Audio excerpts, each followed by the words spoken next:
What is up, you savages? This is the Protect Your Neck podcast, and I'm your host, Dan Tom. Analyst is work you could find over at MMA Junkie as well as oddscheckerus.com. But on this here program, the Protect Your Neck podcast, we break down high-level MMA.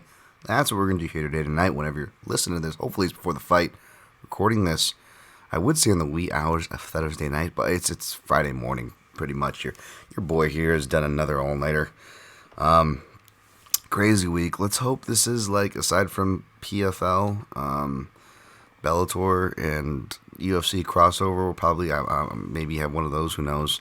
I hope this is the last 3-event week for your boy, because I'm crawling past the finish line. Ready to. We're done with Contender Series, which is good. By the way, check the timestamps. I'm going to try to expedite this as fast as I can, but as per usual, if you're listening on YouTube audio version, Daniel Tom, thanks for the like and subscribe, even though I really stopped asking because I really don't give a shit about those anymore. But, thanks for checking it out. You can check the show notes on that or on the Apple Podcast. 5-star ratings and reviews helps there, but, my goals aren't very high these days. But just for your own help, though, if you would like to skip ahead, you can always check the show notes on said platforms that I offer, and I'll always timestamp those for you, where the breakdown starts, as I always do, from top to bottom. And is that a spider? I don't think that's a spider. No. It's probably a smudge on the wall or some shit. And if you really want to listen to less of me and my random ass distractions like there, you can always skip to the very end where I recap my picks and plays at the very end of the episode. So try to do that for you to make it a bit of an easier listening experience. But as per usual, it took me to the end of the week because big week, and your boy here actually tries to look into these things and get you some original takes rather than the typical hot speak. So hopefully we'll see. It's been a rough year picks overall for me. I dare say many, though I'm not trying to soften the blow there, because I will say, the ROI as far as betting, picks, analysis, all three different things, as you guys should know. Ow, my toe. Forget about the fucking toe. Those have been good. Cashed some bets last week in an actual sports book for once. Shout out to Lance Fishel and the crew. Barry Fishel as well. Lance had a bunch of great friends there. Unfortunately, he was the only one from the MMA Analysis podcast. But we still had a good time. Cracked wise on the sports book. Cashed some tickets. So big shouts to MMA gambler Lance Fishel. It was cool to meet him in person. Shouts to Connor, Zane in the Vivisection, and Steffi as well. One of the producers, and she just does a whole bunch. Super talented crew over there. That's on the Bloody Elbow feed, actually, their podcast feeds a lot of different shows, but the Vivisection is one of them. One of the shows, of course, I shout, respect, reference, and cite. I jumped on to, Zane smartly, actually gave himself a break. That guy is always on the week-to-week grind, and I jumped in there with Connor this time, and that's always a blast to podcast with Connor. Had fun. Hopefully I didn't offend too much people, as I, tend to be myself and make my stupid jokes. But it's, why go on a podcast if I'm not going to have fun, or at least try to, because I don't know, I just feel like I've been, I don't know if I've been too serious or just, the world just sucks and is too seriously crappy in a lot of ways, so I'm just trying to find solace, focus on the work, I guess, I don't know, make money, because I have to. It's all good. So, I don't know what I'm getting at there. Dana White Contender Series, though, has come to a close, so that was cool. So shouts there. I feel like, Dan Haley came into his own. Great to see Laura Senko on the broadcast. You got dudes like Justin Bernard, who's paid his dues, who kind of opened up that spot to get some more ring announcer work, so good on him and the other guy. Don't know his name offhand. Apologies. But he does a great job as well. Disagreed with Dana agreed with him here and there as well. You know, wasn't afraid to go either way, as per usual. Gave my opinions, whether they were popular or not. So I appreciate those of you who check those out, I guess. But man, I think next season, especially if I'm working in any capacity, I'm definitely gonna do like a no podcast, no something rule, no extra work, no extracurricular work, and other things that I've done during this 8-week stretch, because it catches up to you, man. It catches up to you. Bellator is this week. We'll recap 268 real quick. We got 269 coming up in Russia. Not a lot of takes there. Editor-in-chief requested something different than a breakdown for that card. I didn't mind to oblige, or something for Fedor instead of a breakdown, sans a breakdown. And I didn't mind not doing that. I picked Tim Johnson, or I didn't mind doing that, I should say. I picked Tim Johnson for what that's worth in my staff picks, which you can see over there at MMA Junkie as per usual. And it just did a top 5 Fedor fights, which should, be dropping, I don't know, sometime when you're hearing this, hopefully. So I had that going this week too. That was fun to revisit all the old Fedor stuff. Nothing too crazy. I wasn't trying to go too hipster or anything on the selections, but feel pretty good about those there. So thank you guys for those of you who check these little written works out that I do.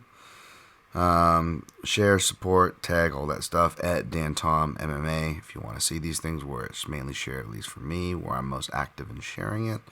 Not really active on a lot of the other social medias.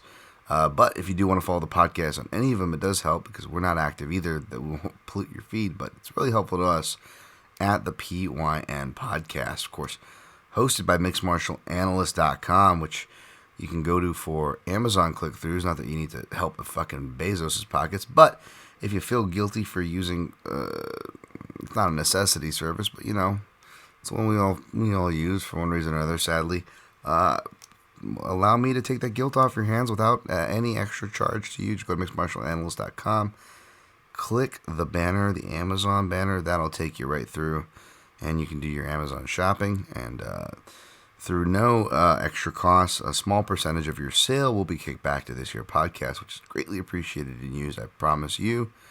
And it doesn't give you any personal information or your names, but it will give me a list of the things you bought, which will always makes for fun pontification. I'll spare you the usual David Carradine joke, because I have abused that once again on the vivisection this week. So but yeah, you get the point. You buy stuff, and you buy whatever you want. You're not going to be outed. It's a judge-free zone here. I mean, again, I'm going to pontificate. I'm going to perhaps cast some dispersions. But it's a judge-free zone. Otherwise than that, Jesus Christ. But yeah, all good stuff. So, shouts to all them and all the shouts, and thank you guys for your support. Again, there's also a secure PayPal link there, MixedMartialAnalyst.com, as well as in my link tree, which I learned because someone donated there. That's linked in that's linked in all my profiles actually in social medias, but over there on at Dan Tom MMA. So thank you very much. Quickly, Bellator. Well, we mentioned 268 recap. Went 1-0 in that 7-leg parlay. I posted that ticket. Just did one for fun. And then 2-2 in props, of course. The real play was Nemkov. Inside the distance at like minus, what was it, like 150 something, some kind of stupid chalk, but I put like 2.77 units, like a really big bet for me. So that hit. Sprinkled on rounds 1 and 2, which did not, or 2 and 3, I think, which did not hit. But it wasn't for Nemkov's lack of trying, because he was trying to finish, and God bless him, he was trying to finish by submission, and that he did, which cashed at plus 900. I told you to get on that one. That was that and Marquez, which didn't end up happening, were my most confident ones. I don't want to play the game of, could imagine how much more. I don't want to be greedy. I'll take what was technically a winning night, definitely in the cash, as I only played 3 tickets and cashed those, which was Roberts, Miller under, and that 7-leg for Bellator.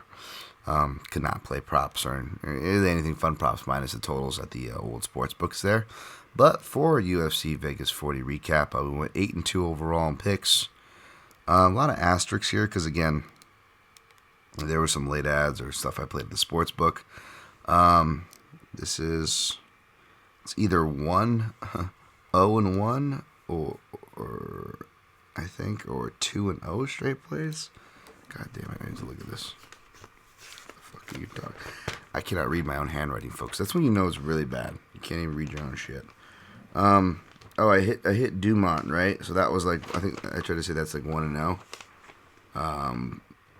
But you count the Roberts, I guess that was 2-0 straight. That I added. 0-1 in the parlays for UFC. That failed. Marquez was already fell apart before fight night. So we didn't really stand to make much money. I wasn't excited for it. And then Klein dropped, and then Fiorot won. She did her job, although I didn't watch a lot of these fights closely, so I apologize if I'm missing something. I would be the first to admit if I was on the side of a good bounce. I don't know if that was the case. Some people I respected said the scorecard for Roberts wasn't controversial. I'm not sure. All I know is that I was talking to Lance. I told you guys pretty much the same thing too. But more along the lines of I remember speaking with him about the decision, going, just by the way Roberts fights, there's just more action and more what the judges have been rewarding. So even if it goes to this decision, he could still win that too, and apparently he did. So I didn't rewatch it. I can't have a hearted opinion. That was just my read, and it cashed. Let's see, 0-1-3 in props. It depends, I guess, what you 1-1-3. I guess if you count the one I played, the under. Let me see what the hell that 0-1 is. Miller by sub missed, of course. That was my most confident one that missed. But hey, still happy for Miller there.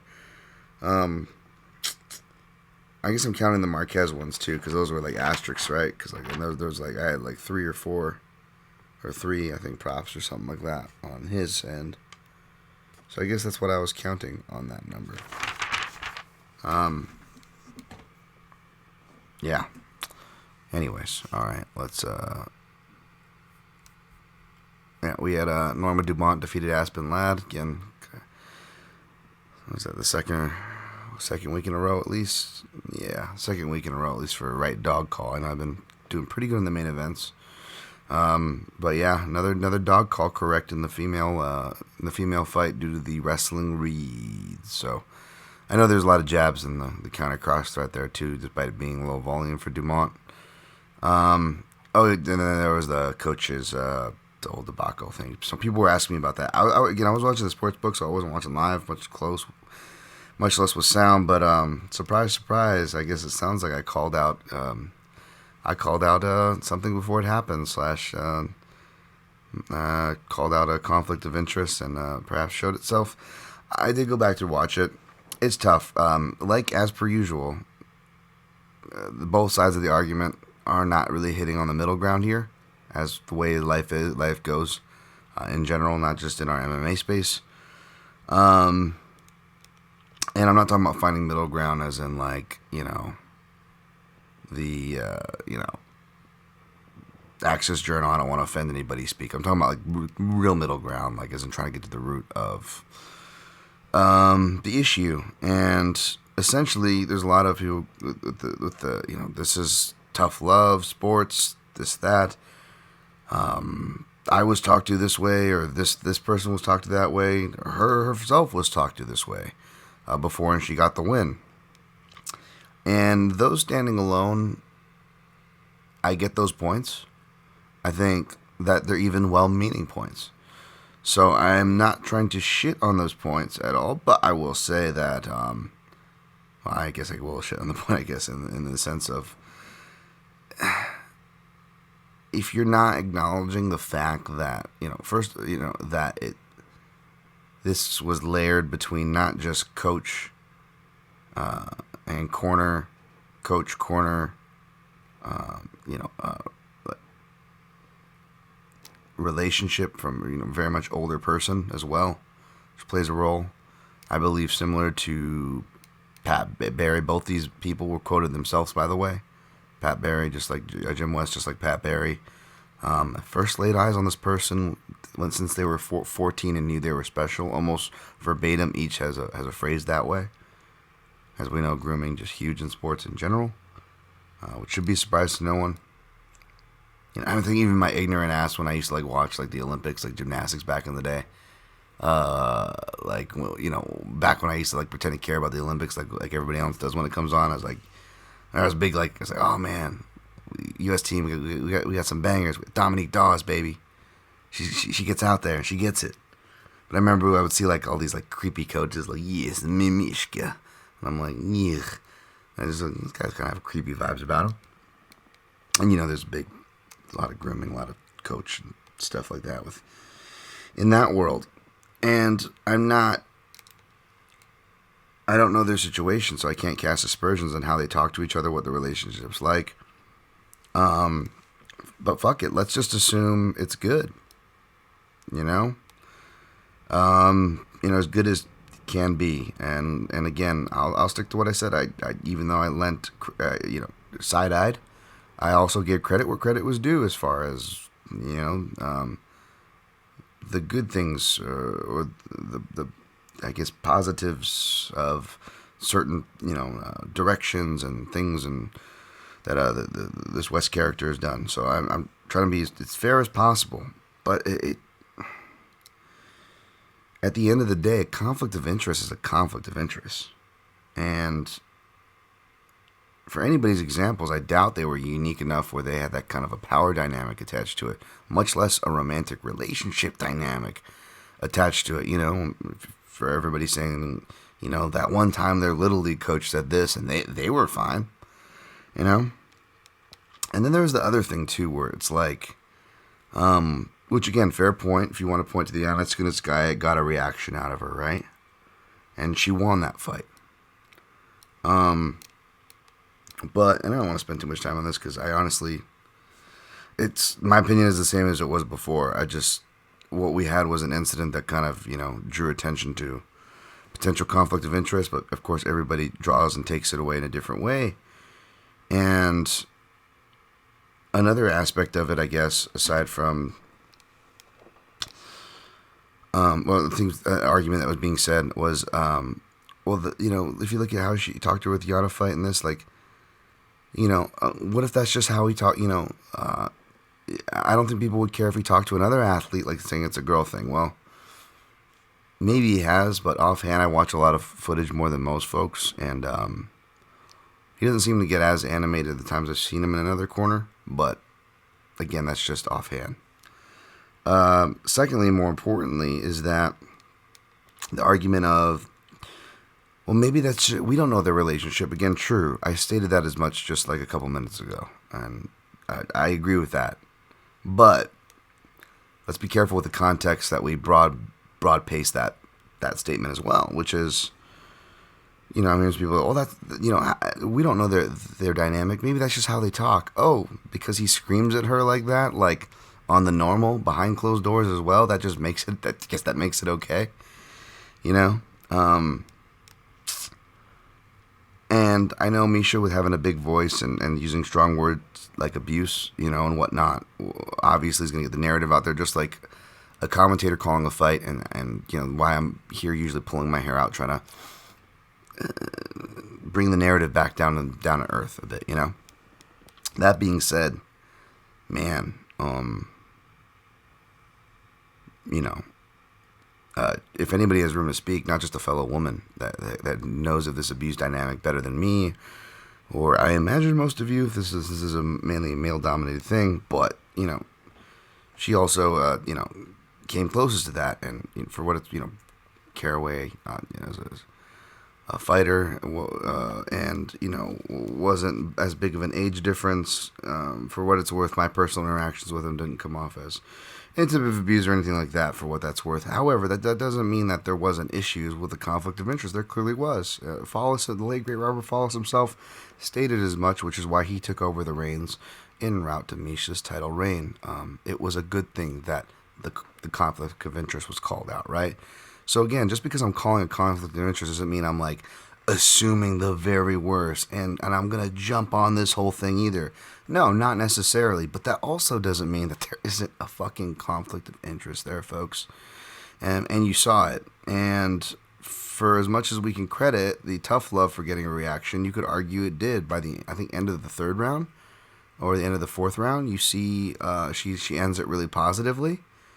But instead of building on that positivity, everyone's focusing on the end of the third round. My more issue is actually more toward the end of the fourth, I believe, when she actually like got good stuff going, and you actually saw like the most confidence you saw in her whole fight. Because again, even though I was at a sports book, bunch of beers in, barely watching with no sound, with some friends, I remember looking and just thinking and saying aloud to Lance or whoever was next to me that I'm like, this girl does not look like she wants to be in there. It was disturbing. And again, that was my issue. Like, that's where the abuse is for me, was putting her in there in the first place. But again, no one, barely anybody raised that into question. I feel like, it's only me and like a certain small group out here, whether it's the Ortega thing or all these different ones, we're the only ones, fucking questioning who's caring about these. Hey, who actually is caring about these fighters here, It's like that really drunk person at the party where it's like, but you don't know who they came with, and you're just like, hold on, okay, let me find the person you came with. Who does anybody know this person? Does anybody know this person? That's what I feel like these fighters are at a certain point. It's exposed in certain situations. Like, who the fuck is actually caring for this person in this room? I know y'all are busy, playing your roles up for the camera, but can we, who's caring for this person? And putting him in this fucking fight in the first place. So yeah, it was confidence crushing around every corner, and she was kind of just set up to fail. So that's my issue. But again, that was my issue before the fight. Y'all didn't need to see Jim West berate her in the corner again for me to make this point. I already made the point. It's already been proven. This just kind of illuminated it more. So I spent way too much time on that I wanted to, but that was that's my take on it, I guess. Hopefully it's somewhat coherent, as it's delirious Dan Tom at like almost 5 in the morning. All right. Andre Arlovsky defeated Carlos Felipe. Oh yeah, that's one of the things. Like, there's just like, because when Marquez went off, I ended up doing the fights that I was on the fence about. I ended up adding those, and Arlovsky by decision was one. Thankfully that hit. Jim Miller defeated Eric Gonzalez, second round KO. Again, I don't know how much there, there's like something, like, I'm glad Jim Miller got a knockout, but at the same time, is like, the Eric Gonzalez kid, apparently was like, he cut like 20 or 30 pounds or something, like in a week or 2 weeks or something. Like, what the fuck are we doing? Like, I get if it's a fighter with a ranking, they don't want to lose their ranking, or in this case, like, granted, Miller's super fucking unique. Who else has a UFC walk record, a win record, and a lightweight win record like Miller does? All that stuff's on the line when he competes, so I can understand why he wants to specifically compete at 155. No hate on him or his contextual situations. But in general, could we just do some kind of either just do catch weights as a mandatory for these last minute fights so that these fighters don't have to kill themselves? Or, here's an idea. If we're going to scout last minute, since we're so desperate for fighters and we don't give a fuck, and we're so desperate to fill the schedule, and there's so many fighters offering themselves in the low level to make it to the big show on the lower level, right? And I don't mean by like skill-wise, I just mean where their places in the pecking order. They haven't been able to put their time in enough, maybe, perhaps, to be that big UFC name, obviously. They're still trying to get to the big show. Why don't we, especially since similar fighters in similar situations of experience levels, I'm heading toward tough here as an example, why don't we just book, if it's a lightweight fight to fight Miller, why don't we get a featherweight to fight Jim Miller? You know what I'm saying? Like, again, especially with the Jim Miller's still going to get his 155. He's not that big of a lightweight. You know what I'm saying? Get someone from a lower class, and that way you don't have to do catch weights if the UFC matchmakers hate catch weights as much as they're rumored to. And secondly, you already have set precedents for almost 2 fucking decades now with tough shows, where the majority from modern era to not have been fighters from below weight classes competing outside their weight class because they knew they were going to have to cut weight on short notices, right? Like, this isn't a foreign thing. We're all fucking used to this concept. We've all made it fine. Fighters have not ruined their careers. There's not been weird actresses when they've went down after coming off the show, nor when they went up. Like, we can track it and grade them just fine. It's fine. Do we have to have these people fucking kill themselves? This has nothing to do with not catching the bet, by the way. It just,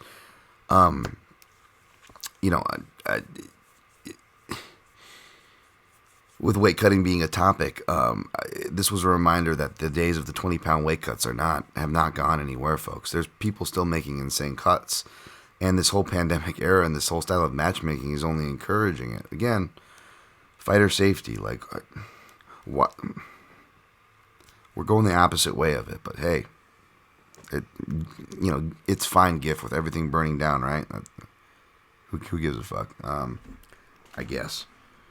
All right. Manon Fiorot defeated Myra. I have a lot to say about fights I didn't watch, barely, huh? Manon Fiorot defeated Myra Bueno Chitara Silva. Didn't watch much on this. Saw some takedowns, which shouldn't be a surprise if you watch Manon Fiorot fight, or if you listen to my breakdown where I said if she's going to get spoiled, it's going to be Justin Scoggins, like, folks. She's going to shoot into some kind of submission.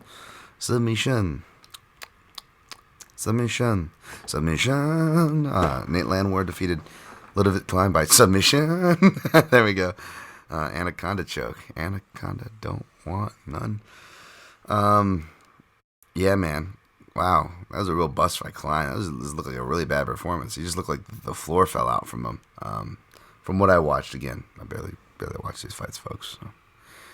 So. Man, I really wish I had played this, especially since, like I said, on TSN MMA, Edge MMA show with my man Aaron Bronstetter, that, like, the way you play this, well, I think Aaron said Sanchez round 1 was what he was looking at, and I said, you got to go Sanchez round 1 or Bruno Silva round 3, baby. We know what happens to Sanchez in round 3, and sure enough, if you played that, you cashed it, good on you. Danny Roberts defeated Ramazan Ameev via split decision. Again, I told you guys my feelings on that. Didn't really watch it. Luana Carolina defeated Lupita Godinez via unanimous decision. I'm glad I stayed away from that one. I know I picked Godinez, but I stayed away for a reason. Glad I did.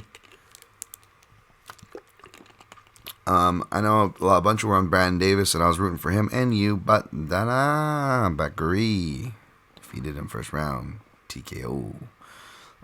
Ariane Carnelos, he defeated Selena submission or naked choke. I did not watch this fight, so I don't know. All right, that's the recap. Too long, 28 minutes, I guess. Okay. And we're gonna move on to we already talked about Bellator, so it'll be UFC Vegas 41, UFC Fight Night 196, UFC Fight Night Costa versus Vettori, which is a light 195. Oh, not Rich Franklin weight. Oh, it's 205, baby. It's now a light heavyweight fight, if it'll go on at all. But, even though this is actually going to be released by the time almost weigh-ins start, I feel like there's always fights being canceled, added and canceled in the last few weeks on this podcast, despite the tight window. And, denying me the one benefit of having a later podcast when you think it's going to be up to date. Nah. So we'll see what even happens and what doesn't, but we'll go from top to bottom. I got an in-depth breakdown on this one, video, and the whole usual treatment over there at MMAJunkie.com. That should be out right around the time when this, hopefully, Friday. Everything's drops Friday. Odds Checker, Junkie, Top 5. What are you doing here? All right, Marvin Vettori minus 178. Paulo Costa plus 150. This was tough. If you got in early in Vettori as a dog, that was the play. Even if you were around the minus 135 or lower range, even no hate for chalk there. Weight intangibles under minus 150. Don't blame you. But it looked like we were gonna hit minus 200, which I'm glad we didn't. That would have been too wide. Coming back down to earth a bit, but still I'm still seeing average around minus 178 here at the time of this recording, and it scares me away the fact that it's no longer 195 and now it's all the way 205 and now it's 20 pounds up and you're not really making cost to cut or suffer much at all. And by all reports, it sounds like he was coming in just didn't look like he was even concerned with the weight cut and just looking huge. Shouts to John Morgan and Ken Hathaway over the MMA Roadshows. Had them on in the background earlier while I was finishing up some things, and they're saying he even showed up to the presser with a bag of, they can't assume, you never know what's in the bag, but it was a brown-looking food bag with the receipt stapled on it and everything. Like, the guy showed up with, like, food and shit, like, and it didn't look like the PI stuff either. It wasn't not in the same packaging. It's like, this guy is just flaunting all the fucks that he's not given.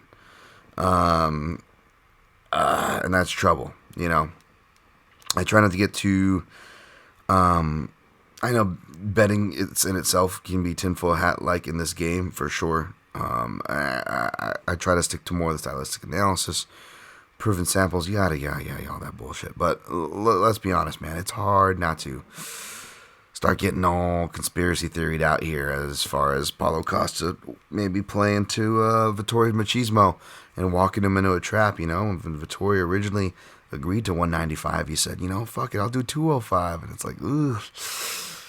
It's like that. It was like that Breakfast Club scene, like 1 week detention.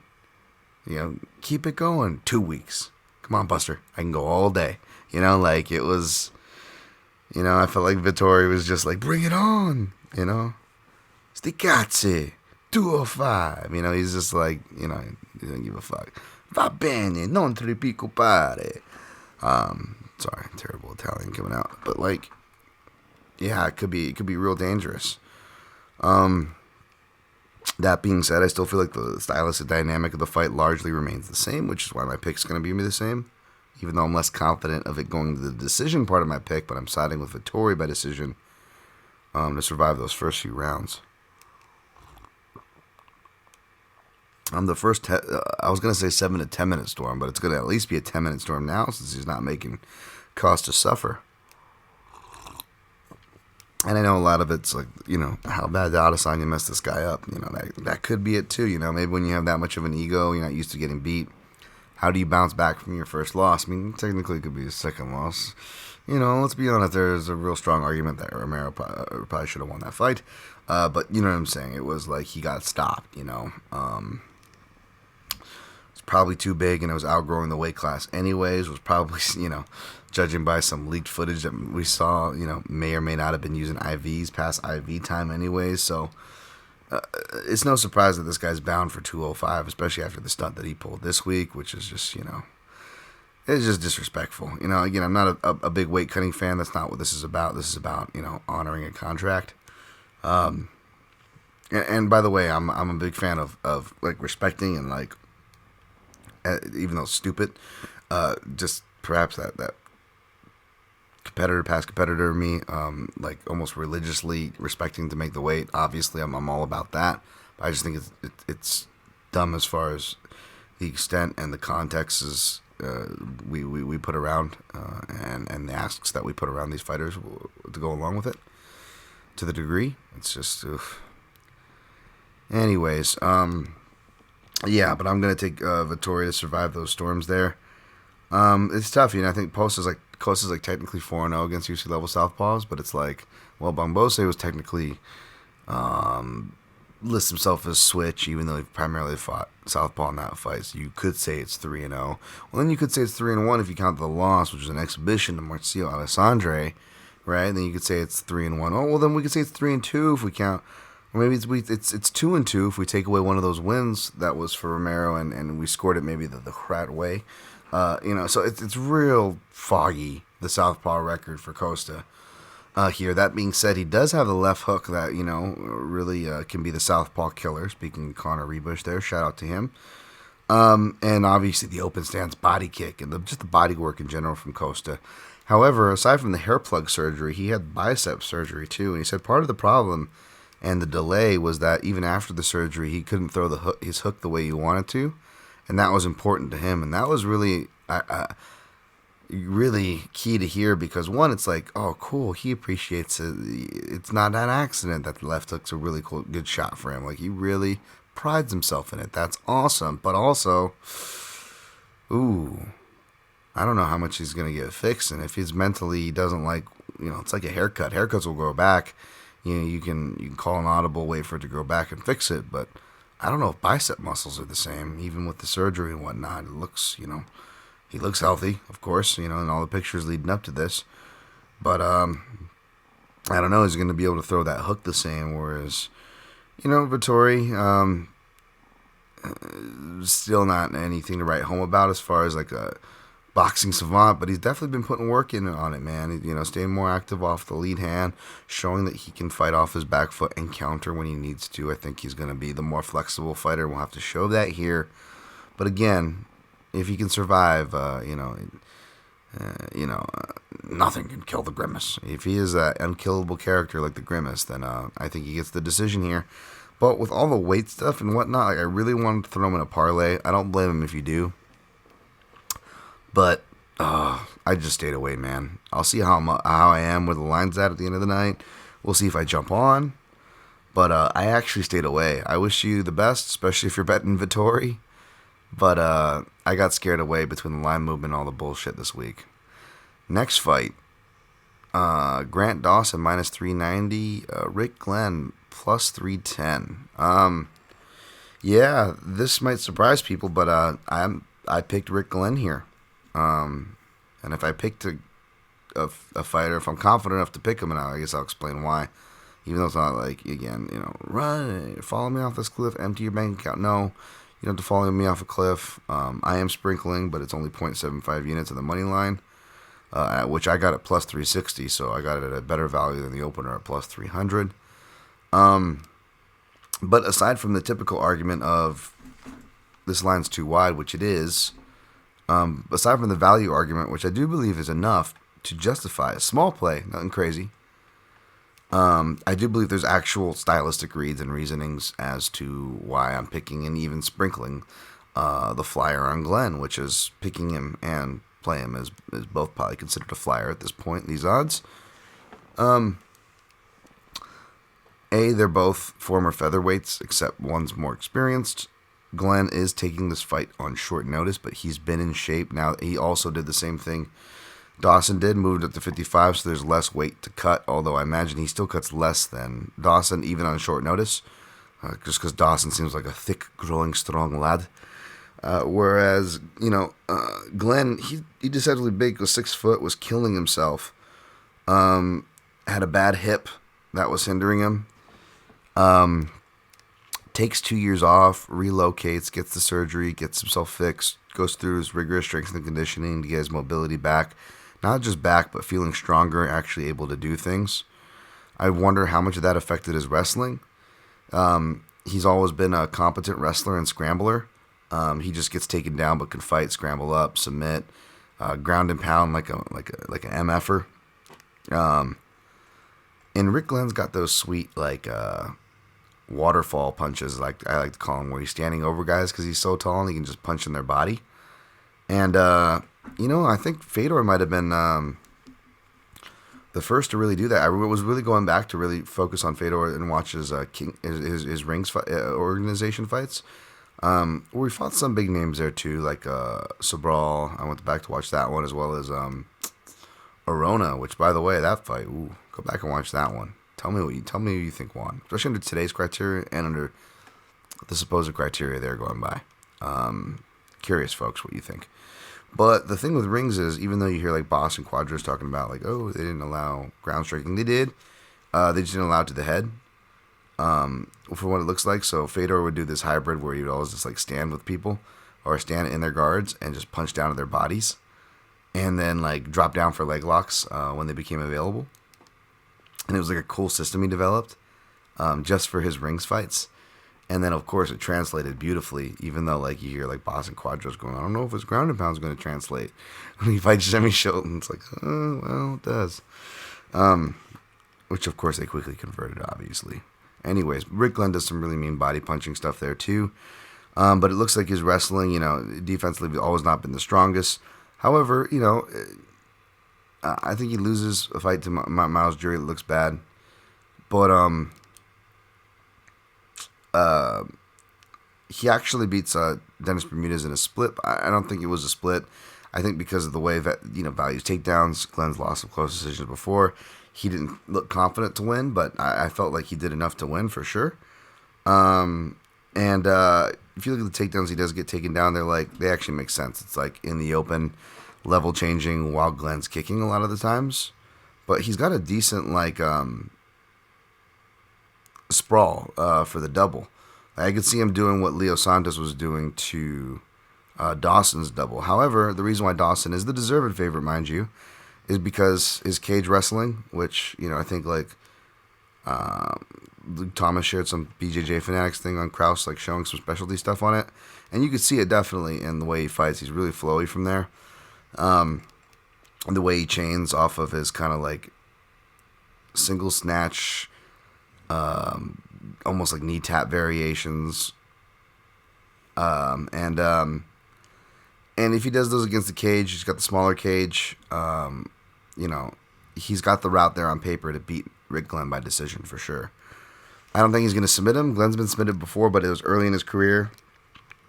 He's since earned a brown belt in Brazilian Jiu-Jitsu. That was before he did a bunch of camps over at Team Alpha Male, his main camp, and his main coach and trainer, who he seems to really be vibing with, over just a bit north of Northern California, or they're Idaho now. Seems to be a strong jiu-jitsu focus. Sorry, hiccups. As far as the gym, so I don't, we saw what Evan Dunham, a much more proven UFC higher ranked submission grappler than Dawson. Was able to beat Glenn, but get him dead to rights and not put him out. So, also I believe Glenn never been knocked out either. I believe. Let me see. If he did, it's probably by cut or stop or something. No, never been knocked out. Only submitted twice early in his career. So yeah, it's. I feel like it's mainly a decision here for Grant. But Glenn could win a decision too if he's able to hurt Grant early and just not let off him, kind of like the Gavin Tucker fight that should have been stopped, right? Because Glenn, he hits hard, and but he's not like a one-punch knockout guy. He doesn't have that kind of power on him. I know he just iced, Joaquim Silva, who, by the way, both of his knockout losses are the only two notable Southpaws he's faced. So look for him to ever face a Southpaw again, right? But speaking of Southpaw, this will be the first Southpaw Grant Dawson face. So again, Rick Glenn taking this fight on short notice, but he was in shape asking to fight. And Grant Dawson was preparing to face an orthodox jiu-jitsu fighter. Now he's getting his first Southpaw of his career against a guy who, who will have the length parity, which seems to be something that troubled Dawson. Again, he'll have rounds where he just gets completely waxed in the first round, and then he'll come out looking a lot more composed, doing what you would expect a Krause fighter, or a fighter under Krause would want, what Krause would want them to be doing. He'd be doing. So he's got this real Jekyll and Hyde he can have a bad round and get out there, which is great for Grant Dawson. But what I did notice is that whether he's doing good or bad, it's not that he has bad cardio by any means. He seems like he's got great cardio and is just a nightmare, Grant Dawson. But he does seem like he has to get his second and third wins, and that's where his real strength is, whereas Rick Glenn is a slow burner who really turns it up in the second round. Whereas Grant Dawson, I notice, he always has sketchy moments in the second round. And not only in the second round with the round that Rick Glenn turns on, but Grant Dawson, whether he's going for these takedowns or strikes, a lot of times he'll fall over, or if he doesn't fall over, he'll throw himself out of position. He'll, kind of like bad habits from people who grew up in jiu-jitsu gyms, he's okay with fighting from his knees. You've seen Nick, even really talented, proven, experienced fighters like Nick Diaz almost get his head taken off this way.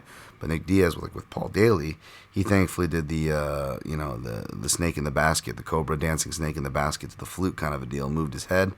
Like Grant Dawson just kind of like wades in and just will reshoot from his knees. Like there's been a bunch of moments in his fights just so far that where I'm just like, dude, he's asking to get knocked out by either a legal uppercut or a borderline legal / pretty much illegal kick and knee with the way he fights. And whether you go back to like Glenn's fights against Canyon back in WSOF, or again his last fight against Joaquim Silva, in these in-between spaces when guys are reshooting on their knees, getting up, transitioning, those are the spaces where Glenn is most violent. So again, if you look at the broad strokes, I get why Grant Dawson's favored. I don't have an issue with him being favored per se. There is certainly an on-paper stylistic path, aside from any perceived hype or any other reasons why he would be favorite. I get it. No issues for that. But for the width and for what I'm seeing, which, again, it doesn't mean I'm right, but I do tend to focus on things that not a lot of people pick up or even really decide they want to look for. And I just couldn't help but see this. And I felt much better when I was able to talk about this to an analyst I respect, who can pick things up that I don't see, like Connor. And he kind of was, for similar and other reasons as well, kind of feeling it too. And again, I think it was shouts to my old Land Movement co-host, Dan Levy. I think he was the one that told me this, actually. When I picked a big dog, he's like, well, if you're confident enough to pick him, you should be confident enough to play him. I'm like, maybe not that broad stroke. You shouldn't do absolutes, but I do remember, telling him, like, there is some truth to that, though. And perhaps you should at least sprinkle him. And I'm going to sprinkle Glenn. So, crazy. Hopefully that's my most long-winded one, because I tend to do that on these picks where I look crazy. But I'm on an island, baby. That's my island pick. They've been better more than they've been bad, so we'll see what we get for that one there. Next fight, Jessica Rose Clark minus 146, Jocelyn Edwards plus 124. Essentially, I picked Clark to wrestle because since training in Northern California, cross-training with AKA and her boyfriend Chris Gonzalez, who's a really accomplished wrestler and good MMA fighter. It feels like it's like one of the few relationships where like the speaking of which, we're like there's clear positives being drawn from it, because granted it was mainly counter wrestling against Sarah Alpar. It really looked good, man. Like you could just tell the way she was moving, and she really put in a lot of work to understand these positions, and it was moving awesome. That was an awful fight to watch, hard fight to watch back. I totally forgot about Sarah Alpar just getting her face bludgeoned before her wedding, and then Chris Tagoni, did the opposite of the Dan Mergliata, where he sees what he thinks is an illegal shot and calls it, but it was an illegal shot, whereas Mergliata saw an illegal shot and didn't call it until after the fact. But they both tried to correct and save face in ways that did not save face and were not correct, in my opinion.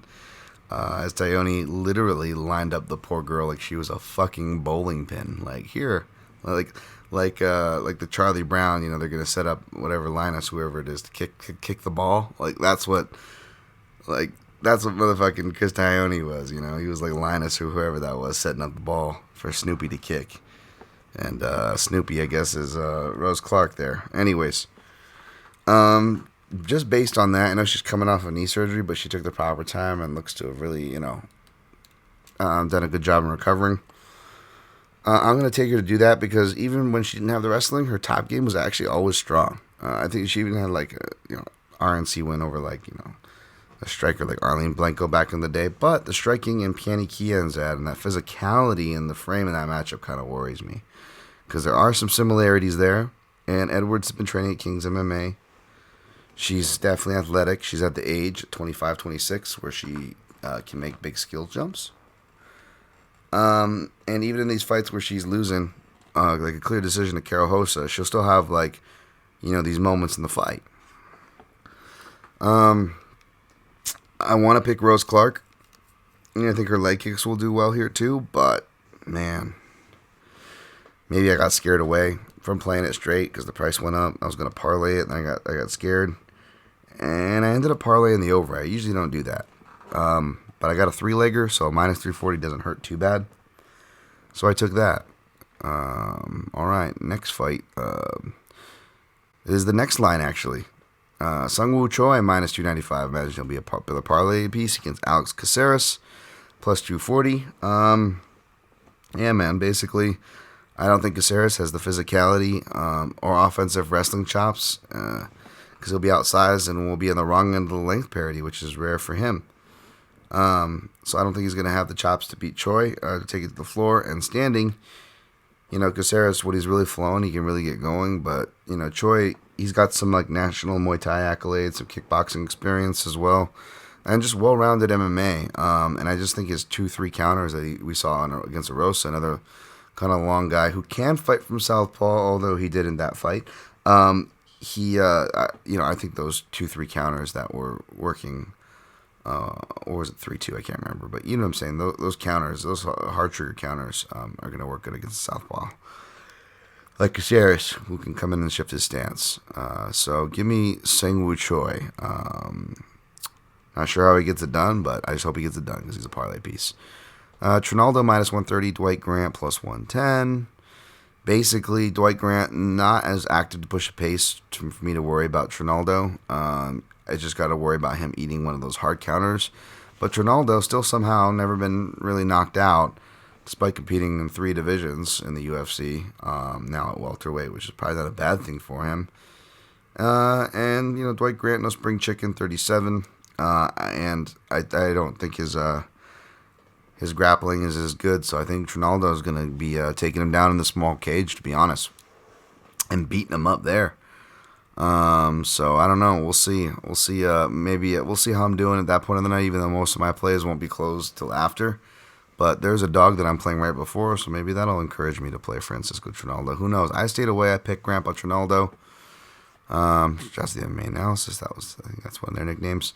Next fight, Nikolai Negumereanu is minus 235, where Ike Villanueva is plus 194. I like Ike. We like Ike. I like Ike here at least. Again, what Ike has, though, something that Rick Glenn has, except he showed it even more so because he volunteered to go to the media day when he wasn't even invited, Ike Villanueva. But, he really wanted to make the most. He's really trying to make the most out of this situation. He's gambling on himself. He's, to his own words, treating this like it's Game 7. He looks in good shape for him. Works out of there at the Derek Lewis camp, 4 Ounce Fight Club. But has also been doing some cross-training at Extreme Couture with my guy Eric Nixick, who I think may be in his corner as well. I don't know. I didn't talk to him. I saw him pop up on his social medias again, and I know he's worked with Ike before over there, so it's good to see Ike at Extreme Couture. Whereas Negumereanu, I think he might have worked at Couture's and definitely did like a round in the States, but for this camp, it looks like he just stayed in Romania or whatever. And Romania, and he's been wrestling since he was 15. And I guess he's got like a Kempo karate black belt too, but boy, his skills look god awful. His striking was just like ugly 1-2s. His transitions were sloppy. His directionality, whether he's trying to corral or pressure or being pressured, there isn't a lot of competence there. Villanueva is the more experienced guy in the sport, has fought better competition, is more diverse on the feet.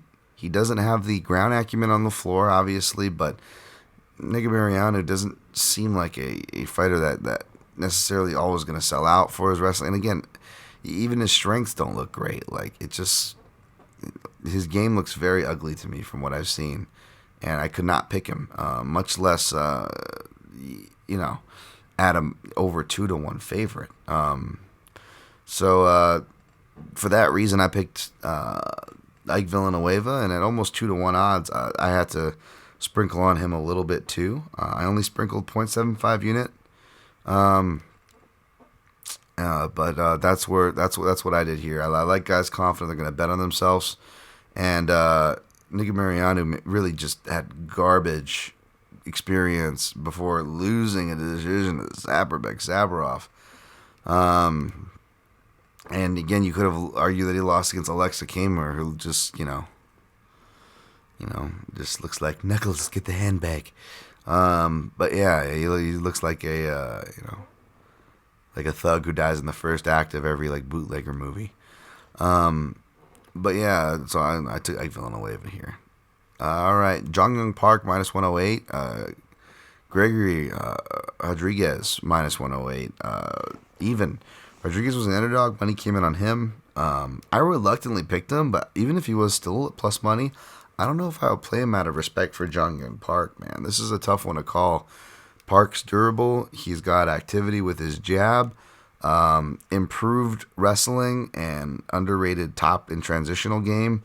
Really deceptively savvy there, like a lot of the Korean fighters. However, Hobocop, I made my insensitive Bolsonaro joke. F that guy, by the way. But yeah, but like, he's, this guy's a legit black belt under the same professor who gave Ronaldo Jacare Souza his black belt. This guy's got decent wrestling. He showed he can go 3 rounds in his last fight.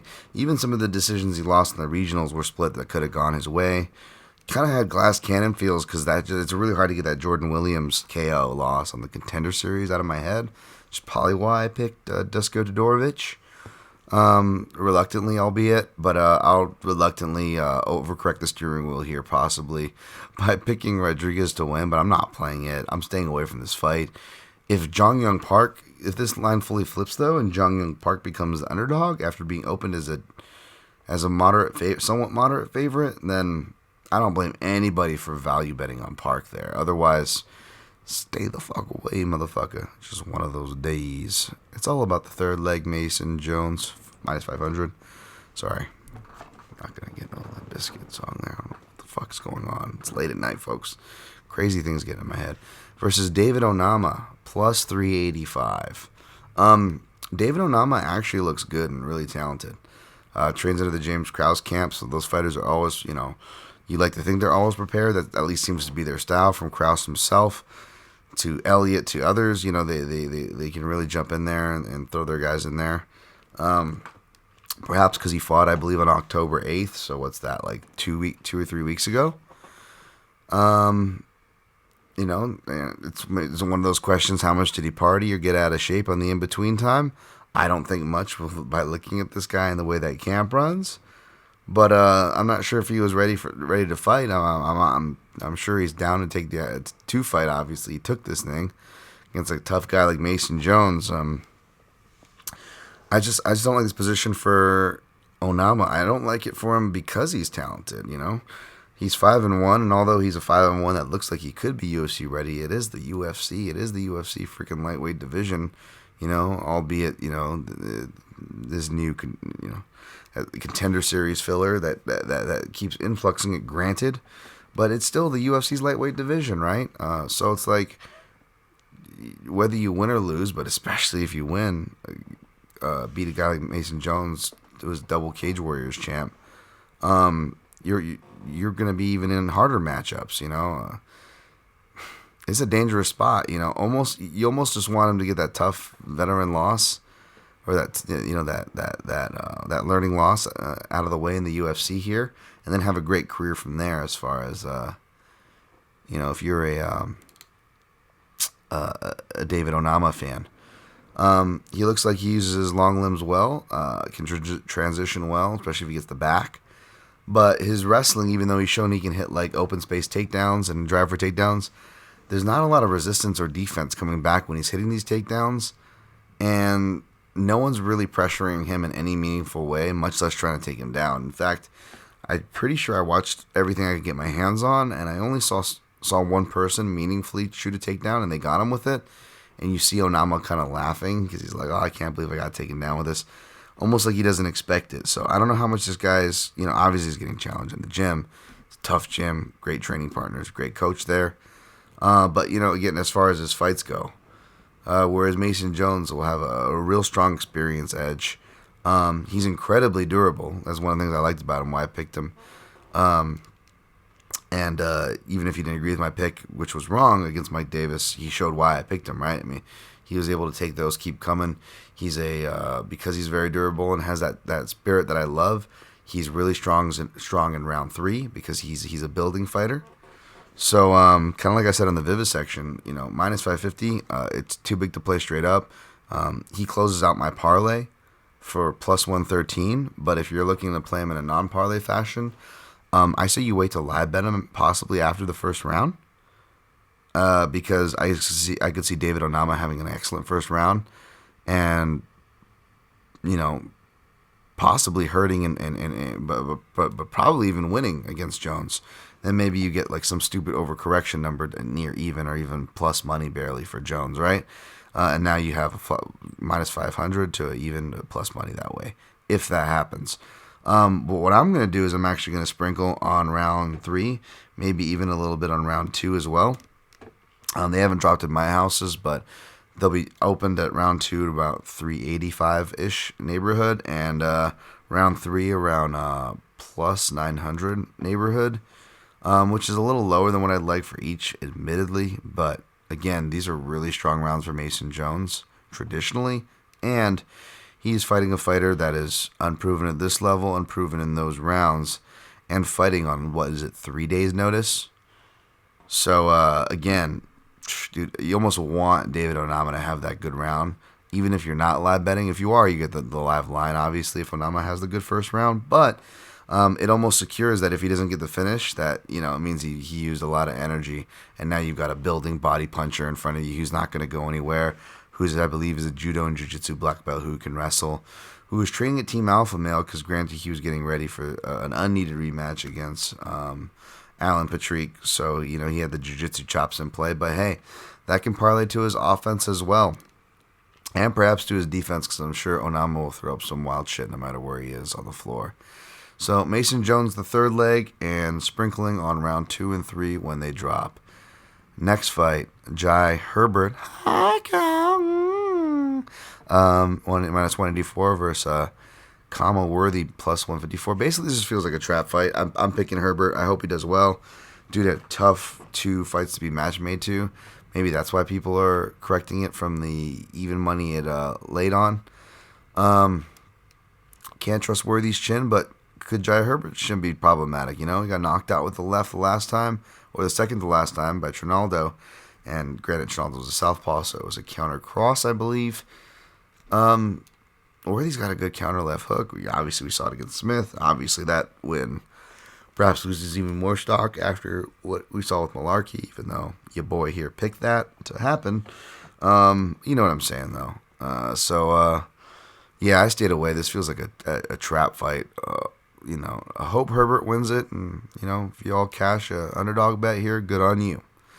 Next, Laureano Strapoli, minus 245. Jamie Pickett, plus 200. Was looking at Strapoli for possible parlay piece, but just didn't really have the interest in this one. I'm picking Strapoli for his volume and work, but, he's still moving up and settling in a new division, and Pickett, is decent sized and has got some power, so we'll see. But I'm going to take Staropoli by decision based on volume. I stayed away, though. Good luck if you played it. Jeff Molina, minus 158. Daniel Lacerda, plus 134. I picked Molina here, who I wrote up as a right-handed southpaw, but fought more orthodox his last time out. From what I saw, I didn't get to rewatch that one too clearly.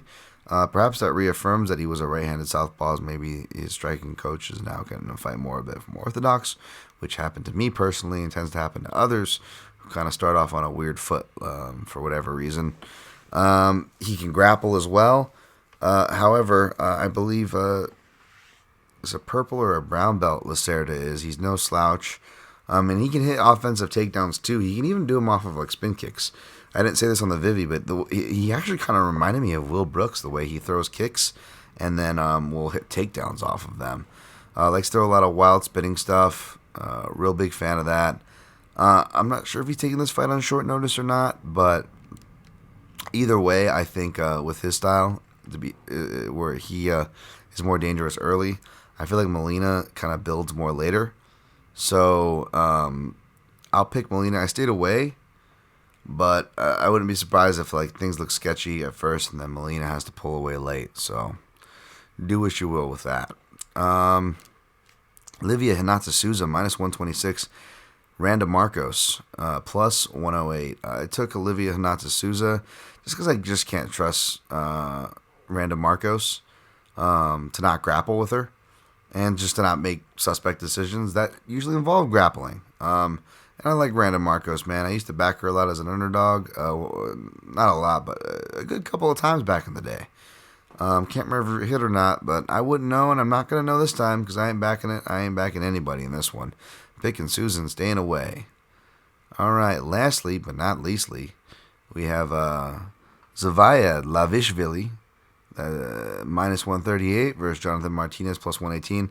I picked Martinez in staff picks and on the Vivi, so I'll stick to it as a gun in my head, more proven product. But the little bit that I could find on Zaviad, it looked really impressive, really solid, aggressive guy who will get after you in the grappling. I think he's got some grappling accolades, some wrestling experience, some regional MMA a title, I believe. Trains at a bunch of good gyms, cross-train all around the United States. You know,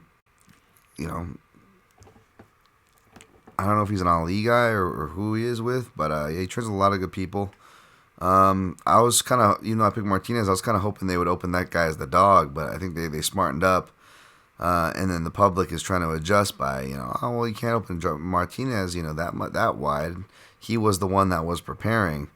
And you guys know I'm a big Martinez fan, Southpaw, but between his own weight issues and then this guy coming in last minute, a Georgian fighter, it just feels like it's right to be upset, which is why he is favored. So it won't technically be an upset, but you know what I mean. Gonna still pick Martinez, but I staying away from this one and just avoiding. All right, how did we do on the time? 107, not bad for all we included in the extra long tracking points. All right, from top to bottom, recapping. Taking Vittori over Costa. Taking Ricky. These aren't school children. These are drug peddling midgets. What's your name? Ricky. Ricky Glenn over Grant. I look like Chris Mullen's son mixed with every team captain in a Disney offshoot. Dawson. Taking Rose Clark over Jocelyn Edwards. Taking Sungwoo Choi over Alex Caceres. Taking Masa Randuba, Francisco Trinaldo over Dwight Grant. Taking We Like Ike Villanueva over Nikolai Nigu Mariano. Taking Gregory Rodriguez over Jung Young Park. Taking I didn't really break this one down, did I? Tabitha Ricci over Maria de Oliveira. I like Tabitha Ricci better what I saw in a loss from Maria de Oliveira, and she has the more better ground credentials and other credentials as well. I think she's like a judo, jiu-jitsu black belt, and some kind of higher Muay Thai rank. So I'll take Ricci over Maria de Oliveira Netta. Taking Mason Jones over David Onama. Taking Herbert over Kama Worthy. Taking Lariano Starapoli over Jamie Pickett. Taking Jeff Molina over Daniel Lacerda. Taking Livia Hinata Souza over Randa Marcos. Taking Zaviad Lavishvili over Jonathan Martinez. Parlay Choi 290, Jones minus 440, Clark Edwards over 2.5 at minus 340 for plus 113 for 2 units. I don't like a lot on this card. That parlay, even though I had to go 3 legs with an over, is kind of what I feel most decent about. So that hits, it covers everything else for sure. Otherwise, we took a 375.75 unit shot on Glenn at plus 360. But if that hits, actually, I'll be good too. Wouldn't hate it if Villanueva hit at plus 190 for 0.75 units. as he makes my second and only other straight play. And props, Jones round 3 plus 900, and Jones round 2 up I sprinkle on 2 plus 380. I'll probably do the old typical, 0.7U and, 0.33U or some kind of a combo of a half U or combo of a 0.60U and kind of split it in between accordingly. Avoid whatever you want. But thank you for listening to the show at the PYM Podcast on all social platforms. 5-star ratings and reviews on Apple Podcasts. Daniel Tom on YouTube if you care to find there. Likes, subscribe, shares, all that's really appreciated at Dan Tom MMA. If you want to get at me at the only social platform I'm really active on, really appreciate the support. Again, mixedmartialanalyst.com supports the show. You can find Amazon click-throughs for all your shopping needs. It really helps a lot. It doesn't cost you anything but a click. Or if you do care to donate to this free show, that I will continue to my best to keep free, always feel free to donate to the secure PayPal link at mixedmartialanalyst.com or my Linktree link at Dan Tom MMA on Twitter. All right, good luck with your picks and plays, and always protect your neck.